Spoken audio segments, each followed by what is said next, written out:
time for me, sir. Thanks for having me. So I think there's a running theme for this event this evening, and I'm going to say it's effortlessness, because everyone has, like, all the winners so far have, in my opinion at least, made everything look so effortless. You know, you were able to, yourself included, you were able to kind of get in there and then just really make it look like you're doing things, you know, step by step. This, you know, and like it didn't seem overly. It didn't seem like you made it overly complicated for yourself. Like, you knew exactly what you're doing.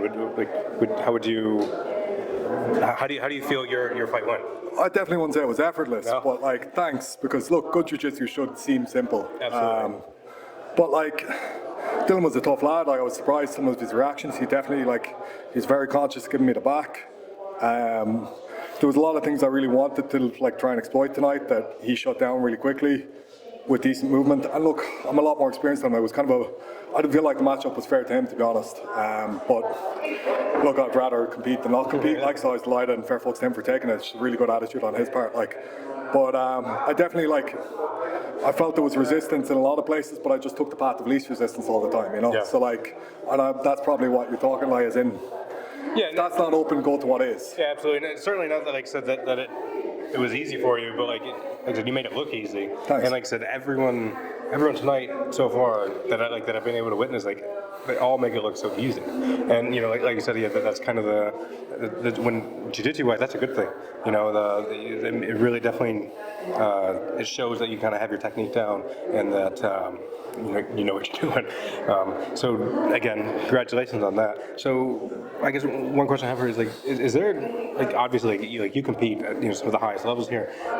Like, do you feel any kind of added pressure to do these types of tournaments and to still win when you're here?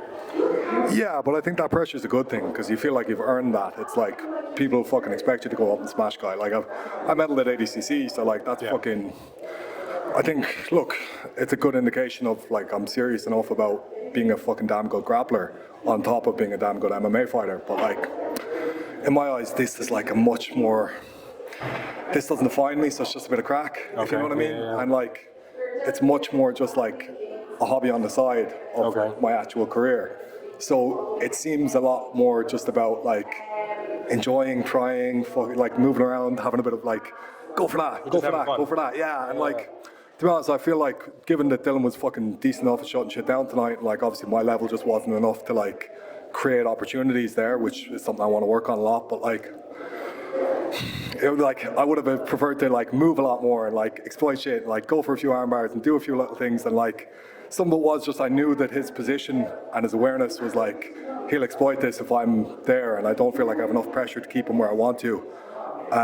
So like, I feel like, there is a pressure with being a high-level MMA fighter and coming in and doing this shit, but you've earned that pressure. So go and enjoy that. Like, I think, go and enjoy the fact that, like, you're the guy who's supposed to show up and fucking whoop ass. You know, so like, I've earned that. Like, you know, that's cool. I like that. Like, 100%. Now, like, in the lead up to this, like, how do you prepare differently for, you know, like, a grappling match versus, you know, like, an MMA match? Obviously, there's critical differences between the two. You know, so like, what is it that you would do differently? I didn't at all, man. I kept, like, I was training pads yesterday. Like, and like, I did a lot of pads this week. I actually probably did more striking training than grappling training this week. But I've been around long enough that it's just like, look, you're a high enough level grappler that you're going to go in and smash. If I was doing something like ADCC, obviously I would prepare more grappling orientated. But my overall goal, man, is to be a fucking MMA fighter. That's never out of the picture. And especially now, like, you know, I'm back, I'm fucking able to compete again. So I'm just like, get me that fucking fight. And like, if the fight's in a week's time, I'm ready. And that's what my training this week was about. This is a nice little cherry on top of, like, it's a nice way to finish off the week with a little bit of a competition. You go in, you smash, you win. Great. I got a medal, fucking class, unreal. Ultimately, the goal is, if there's something coming, I'm ready. And that's where I'm at. And like, this year, 2024, is going to be a fucking huge year for me. And like, I've worked so fucking hard to be at a level where I can go out and do the things I'm going to go and do. it's really important for me to go and achieve those things before I'm like, I'm young, I'm not young, but I'm young in my head. I'm 34. I still have a good 5 years left in this shit, man, and I have a lot of things I want to achieve in those 5 years. This is about getting that fucking ball rolling again. My last fight was a win against Chris Jocko. People fucking forget that. I'm on a 5-fight win streak. I'm ready to go and fucking smash guns, man, and I'm in the shape to go and smash guns. I'm the best fucking fighter on this island, and I really plan on fucking showing that this year. So that's what they're like, this is the start of that. This is the start of that journey. This is my first competition in 2024. I haven't fucking lost in a long time, man. I don't plan on fucking, obviously the end goal is always get better. Yes. But really, this is about, fuck you, I'm this good.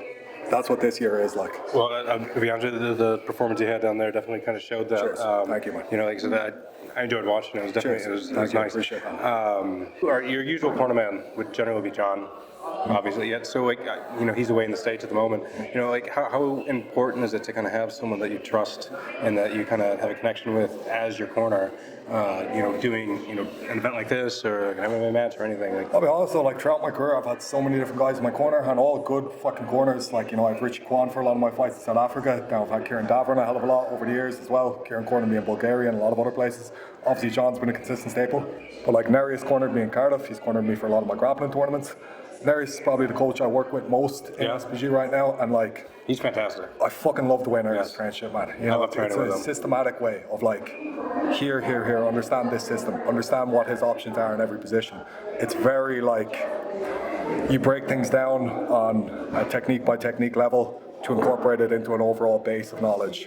And I don't feel like many coaches are anywhere near as good as he is at that. He's very good at breaking it down. He's got that that explain it to me like a 5-year-old down. He knows exactly how to do that. But in a way that then incorporates it into the rest of the knowledge base you already have. Yes. Which is fucking unique. As in my experience, that's unique. And you can feel that wow, if I keep doing this week after week after week, all of a sudden everything comes together much easier. And I'm a demonstration of Neri's. I was a 30-year-old jiu-jitsu guy. Wasn't that fucking good. I just medal in ADCC. Look, my A-level has a fucking long way to go. I understand that. But look at what happened in 4 years of fucking really good jiu-jitsu training under Neri's. And I'm proud to represent that. All right.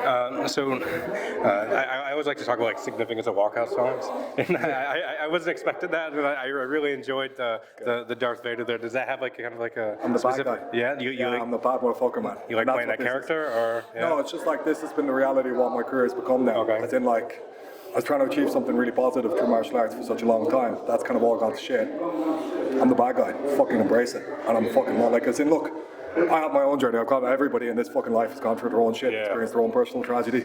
Some of mine has been pretty fucking obvious and I got elbowed in the back of the head 17 times in South Africa. Yeah. There was no little pity party there. I got fucking beaten in a fight in Germany in lockdown with a guy who was fucking twice my size. Nobody threw me a little pity party. I fucking remember those things. I fucking feel the burn of those things. I got this shit kicked out of me by Norbert Naveni in front of 10,000 of my own fans one night when I was on the up.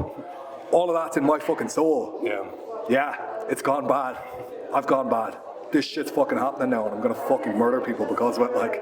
And that's the reality, unfortunately. I personally, I love that mentality, and it's certainly good to kind of embrace that that darkness. Thank you. That's what it's become like. Look here, just a couple more questions here. One of them, kind of hit on it just previous here, how combat sports in general, how has that changed your life? How's that improved you as a person? Massively. I think adversity is fucking so important for building any sort of character, and obviously competing in martial arts is that, and you can talk all the shit you want, but be a demonstration of what you are, as in you can be a great human being and not compete in martial arts at all, but for me that vehicle or that fucking avenue of self-improvement and having the level of you need to be disciplined if you're going to do this, and discipline is an important factor for all sorts of character building. So this just instills that level of belief in your own fucking discipline, and then when you understand I can achieve through this, you can achieve through other things. I fucked up a lot of shit in my life as well though, I don't want to be some guy who's oh no, martial arts made me fucking perfect. No, not at all, but I think I've definitely gained an appreciation for the fact that I can overcome adversity through this shit, and that's huge. And then also I know a lot of really good people through martial arts, and I'm really happy about that. So it's done those two things for me, definitely, yeah. That's awesome, man. All right, now, and actually we'll leave it here. If you had to kind of if you had to tell some like the public about kind of one thing about combat sports, just to get one point across, what would you want that to be? What would you want that point to be? If you want your son to be a fucking functional, happy human being, don't let him fight in MMA. You heard it here first. There you go. Okay. All right. Hey, look, man, I really appreciate your time, and again, congratulations. I look forward to your next fight. 2024, anything you do, man. I'm looking forward to this year for you. Cheers. All right, Thank you. man. Appreciate Thank you very much. Thank you. Thank you.